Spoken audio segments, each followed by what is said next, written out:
اللہ تعالیٰ نے ایک فرشتہ پیدا کیا۔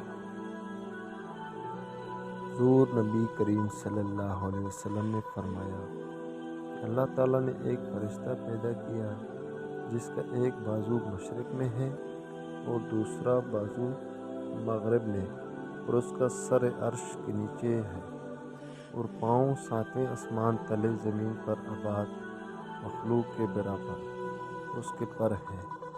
میری امت میں سے کوئی مرد یا عورت جب مجھ پر درود بھیجتا ہے تو اللہ تعالیٰ اس کو حکم دیتا ہے کہ عرش تلے واقع بحر نور میں غوطہ لگا۔ وہ غوطہ زن ہوتا ہے، پھر نکل کر اپنے بازو یعنی پر جاڑ دیتا ہے تو اس کے پروں میں سے قطرے گرتے ہیں، اور اللہ تعالیٰ ہر قطرے سے ایک فرشتہ پیدا کرتا ہے جو اس کے لیے قیامت تک بخشش مانگتا ہے۔ تو اس ویڈیو سے ہمیں یہ سبق ملتا ہے کہ ہمیں زیادہ سے زیادہ حضرت محمد صلی اللہ علیہ وآلہ وسلم پر درود شریف بھیجا کریں۔ ویڈیو پسند آئی ہے تو لائک کریں، چینل کو سبسکرائب کریں۔ شکریہ۔